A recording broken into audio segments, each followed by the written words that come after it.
Cowboys and Jets Sunday at noon. Our pregame at 9, and Jake Ferguson joins you now here on The Fan. Good afternoon, sir. How the heck are you? I'm doing well. How are you guys doing?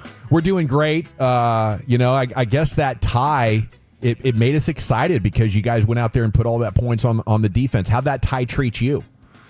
Yeah, I'd rather win. There was something on Twitter, or I guess X, but it was some reporter had asked Dak, it was like kissing your sister, and that's what I ran with. I mean, it's just, you work all week, you go all week, and you're grinding, and it is better than a loss, but at the same time, it leaves you with a weird taste in your mouth for sure. It made me it made me start to look up, Jake, that ball players with really attractive sisters.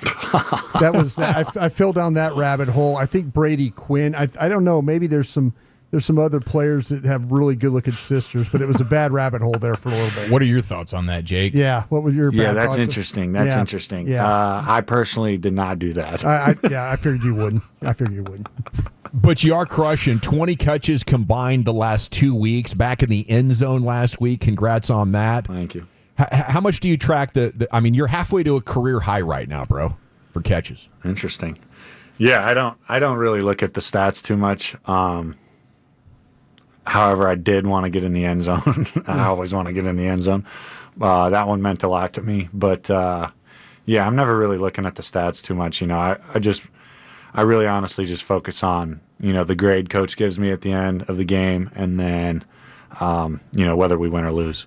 Do you have people in your life that have you on their fantasy teams and they're always updating you? Oh, my God. I hate it.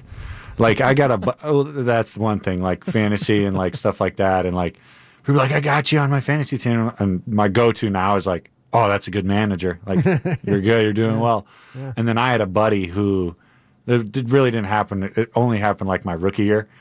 He'd be like, hey, man, like, I need you to get like, I don't even know how fantasy works. I don't even do fantasy. He's like, I need you to get X amount of points. And I go, listen, if you keep telling me this, I'm not going to talk to you. Like, it's stressing me out. Like, you're one of my boys. I talk to you a lot, but I do not need to hear this from you. So, it's crazy. And I know that fantasy stuff is crazy, so I try to stay out of it. Hey, Jake, if I could circle back on your touchdown, though, when you kind of widened on the play, were you looking inside at McKinney, and when he didn't move, you knew you had a touchdown? No, I did a lot of scouting on their defense, and then just knowing what they'd run down in the red zone. And sure, I think I honestly think as soon as I lined up, I knew, all right, this ball's coming to me. Yeah, just make a play on it. Gotcha. And that honestly happens quite a bit more than you'd think. Right. Like, you see it covered, and it's like, all right, this should be mine right here. Right. So honestly, that was going through my head. Honestly, as soon as he called the play, I was like, all right, I'm scoring. Yeah. I just thought when you kind of motioned I was thinking, man, he just widened a little bit to give himself some room to get inside there. But it was a hell of a play. I mean, great job of you kind of getting it done. I appreciate it. Yeah, I love being able to move guys with my demeanor and my body language and stuff like that. So it's nice. What goes through your mind, like when you break the huddle and then you realize it's a pass play and you're set up to block Micah one-on-one? Like, you just want to tell Shoddy to go off himself? No. I could have. No. That's not on anybody. First of all, I should have won that. I've won one-on-ones against him in practice several times. Hell yeah, you have. Yeah, that was just he dove down a little bit, and I fell for it and forgot how, which I should never have forgot how athletic and slippery he was. Yeah. And don't get me started on those Green Bay jerseys. You can't even grab a hold of those dusters. Yeah. But he just slipped off, and then, that's one I wish I could get back 100%. Jake, I worked in Green Bay. I think they use silicone. Yeah, what's going on? They got different jerseys? They make them. They're the old school. Oh no, yeah. They make them up in Ripon, Wisconsin. Yeah. I don't know why I know that. It's because I'm a Wisconsinite. I have no idea. Yeah. But they're like, it's like they weld them to the pads. Like they're tiny, and you can't get a grip on them or grab them at all. Yeah, that equipment man Brian Nearing is pretty good. But yeah, back in the day, the Reggie White days, we had some silicone going on up there. It's stuff to keep the shoes clean. In the bottom of them. Yeah. Yeah, we were kind of doing whatever it took up there for a little bit. Yeah. Yeah. Speaking of the scouting on your own, like what goes into that? How do you do it? Are you home on an iPad? Do you have a film room for that? And how much extra can you harvest beyond what the team kind of scouts up and shows you during the week? Yeah, so we all get iPads and stuff like that. I don't know if you guys know I almost think every NFL team gets an iPad. But there's huge fines if you lose them, huge fines if you come to meetings and they're not charged or something like that.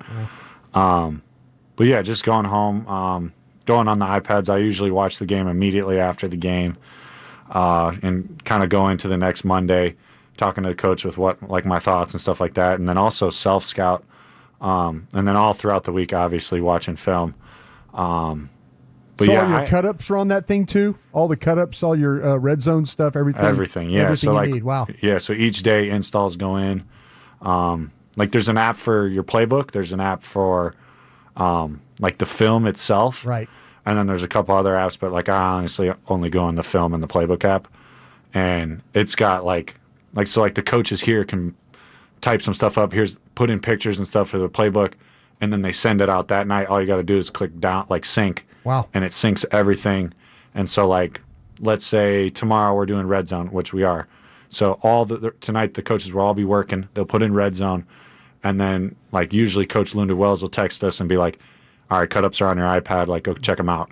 And that's around like 8 o'clock. Yeah. And so I can even look at it tonight. Like, all right, this is what's going in tomorrow.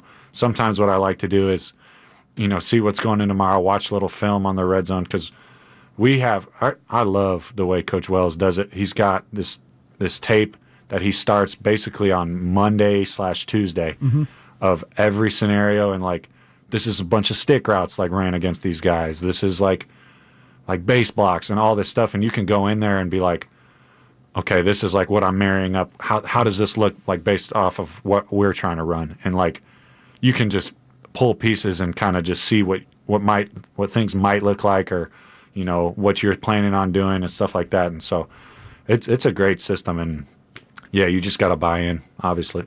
So, hey, Jake, with all the stuff you do now with that, but have you ever fallen asleep in a meeting? No, nah. Do you have teammates that have it? I'm not asking to call out names, because I had a teammate at LSU one time fell asleep, and the coach called him out, and he said he was praying for the team. That was his answer. That's a good one. He goes, coach is praying for the team. Yeah. Yeah. And what do you say to that? But you never fallen asleep in a meeting, right? I've had a couple of those ones where, like my eyelids are getting real heavy. And like, I've had one or two where, my eye might shut, and then I like jolt back up, and everyone looks at me, and I was like, I just held a coffin or something. Like, you just got to play it off. But yeah, no, I haven't. I had a dude in college who would sleep, and he obviously, I won't say any names, but he would just be knocked out. When you say huge fines for leaving the iPad, losing it, or not having it charged, like what is it? What would you consider a huge fine? I think it's like 20 racks if you lose it. Oh, jeez. Yeah, and then like if you don't have a charge, they're pretty lenient on that one, because we've got charges all over the place. But like, if you need it charged and you're in this meeting, like, and they're like, everyone pull out your iPads or something like that, like, it might be around like 4 or 5, something like that. Who would you say is the funniest coach, especially when it comes to the discipline stuff, like chirping in meetings, things like that? Is there somebody that is just hilarious? Shoddy's pretty good at it. But it's not a like in the moment it's funny. It's like after the fact that it starts to be funny. Yeah. And then Clayton Adams always has, and then obviously Lunda Wells, like,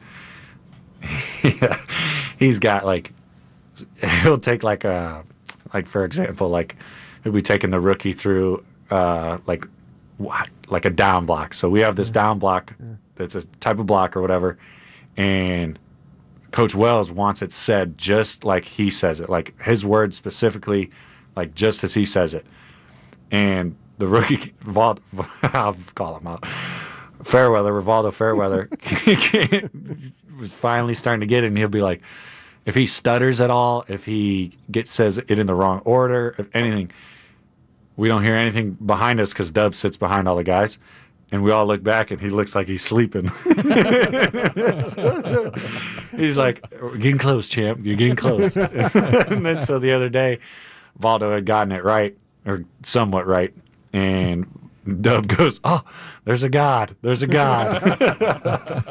Hey, how about his wardrobe selection though? Linda Wells, like he's a pretty stylish dresser, man. Oh yeah, he's dialed in. He's always dialed really in. dialed in on his clothes. He only wears all black though. Yeah, I know, Johnny Cash look for sure. Yeah, so I'll try to bring in like some clothes for the guys. Like if I get some like Under Armour will send me some stuff. Yeah, and like I'll try to give it to him. He's like, "Oh, it's not black. I don't want it. I don't want it." All right. Do you take pride in your your attire showing up to the game, like that whole walk-in deal? I mean, I don't too much. If I could come in sweats every single day, I would. Respect. But my girl Haley loves picking out my outfits, and then Lunda Wells, he takes it makes sense, you know what I mean? Because Sure. it's business, so you got to look sharp. I understand that. Jake Ferguson show here with you on 105.3 The Fan. What do you think about the way that Dak handled the pressure against Green Bay? That was just amazing to watch from our Doesn't end. surprise me. You know what I mean? The way that dude works, the way he, he's the first one in the building, last one out. He's always doing some sort of work. The way he leads this team, but then on the same like when he's off the field and outside of the facility, like the kind of guy he is, and like. Honestly, it pisses me off when people talk crazy on him. It makes me just want to fight him. Drives me nuts. But like I don't understand how you could not like the dude, because the way he works and the way he loves the game, you can see it and how hard he works. And then off the field, he's one of the most stand-up guys ever. All right, you said fight. You get one teammate to have your back in a fight. Who's the guy? Probably Tyler Smith. Yeah, I'd probably say T Smooth. Amongst the leaner guys, it sure seems like George Pickens knows what to do in a situation. Yeah, I mean, yeah. I don't know if I'd want George, because if there was like, if it's 2 on like, call it like 5. yeah. I'd be ended up fighting 4 of them, and George is just beating the living life out of the other one. Yeah, he got real personal with the other one. I'm like, George, help me out. So I don't know. Jake, my final question here for you. Maybe you're used to this stuff. You mentioned Under Armour earlier, and if you Google Jake Ferguson right now, it's a story about your fiance Haley Cavender perfectly mimicking the Fergie Fresh for the Under. Is this a trend that they're doing on social today? Yeah, so we're an Under Armour household actually. So she's signed with Under Armour, her and her twin sister Hannah, and then I'm also signed. I recently just signed with Under Armour this past off season. So yeah, we're Under Armour household. So they like copying me. So Now, do you copy them? Do they recruit you for videos? Are you up for those? I haven't done any yet. That was the first one, and they just showed me that. I was dying laughing because they're funny. They had her, they had her and they had Haley in a full Wisconsin padded uniform. I was dying. That was funny. All right, we do have a question from one of the Tolos here, and they're curious about if you enjoy the state fair shenanigans. I'm going to say something, and you guys are not going to be happy. Uh-oh. I've never been. Never been. Yeah, I see all the grub everywhere, and it drives me nuts because I want to try it, but I've just never been. Is it because it's in season? It's just in season, and then like Mondays I'm usually winding down, and we sometimes have meetings and stuff, and then Tuesdays I'm just like recovering. Like I don't know if you guys remember in fall camp when all love to K9, but when Kenneth Murray hit me, I don't know if you saw that video. Man, Light you up pretty good. I mean, my back's still humming. So like, I'm doing all the work I can to just like make sure I can like, because when I wake up, I'm like super sore, and then like I'm basically just preparing for practice and stuff like that. But yeah, my Tuesdays are pretty full with recovery. So just ice bathing the hell out of and everything. I actually just got a sauna and a Nordic Wave cold plunge Ooh. in the backyard. Clutch, bro. Yeah, it's big time. It's big time. I got it set at 38 right now. I go in for like 3 to 4 minutes. You're an animal. It makes it's sense, wicked. Jake, because you're big time. We appreciate you every Thursday at 5:20 here on The Fan. Have fun up there in New York. Give them hell. We'll be pulling Yes, for sir. you. Appreciate you guys.